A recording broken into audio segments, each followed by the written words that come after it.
Hey guys, Mark Holmes here, and as always, thank you guys for watching, commenting, and subscribing to the Joe B Sports Report. Without you guys, this doesn't work.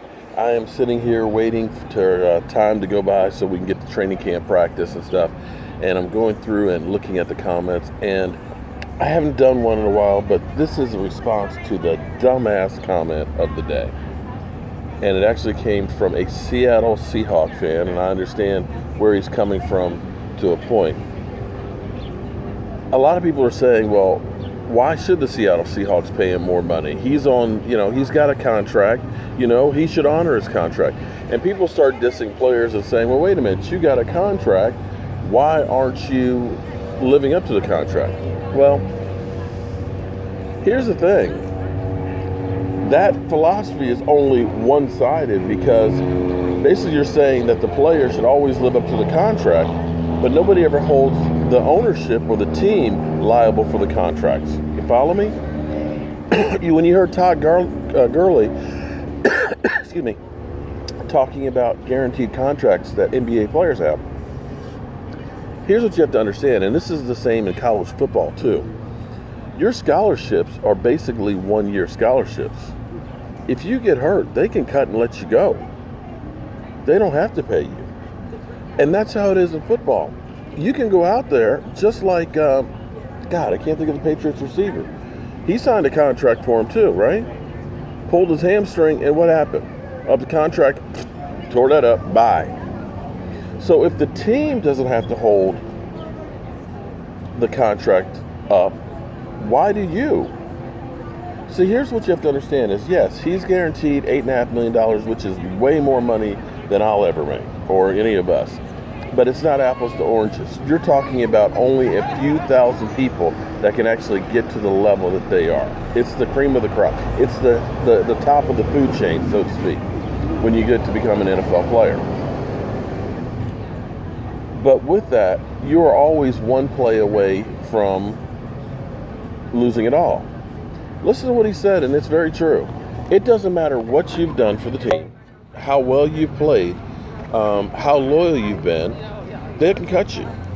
When Richard Sherman ripped his Achilles, understand they knew that Achilles was going to tear. It was just a matter of time.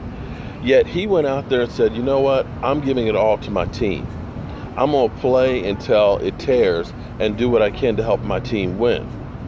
How'd the team reward him? End of the year with a ruptured Achilles tendon? Bye. Didn't care that he brought him a Super Bowl champion. Didn't care that it should have been a second one had they not made a boneheaded call and not run Marshawn Lynch in the end zone. Instead, they decided we want Russell Wilson to be the hero, and they passed the ball. So if the team doesn't have to honor the contracts, then why is the player should put everything on the line, risk everything for the team, and he could go out there in one play in training camp and be done for the rest of his career and never be able to make any more money? So the team themselves, because here's the part that kind of really bothers you. You have to understand that the Seattle Seahawks got burned with the Cam Chancellor situation.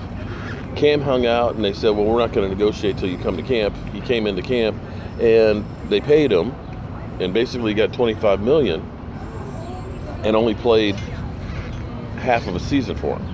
They got 40-some tackles. So they're not looking at wanting to do the same thing with Earl Thomas. I get that. That's business. But for the player to go in and put everything on the line, it's like being franchise tagged without the amount of money that the franchise tag brings.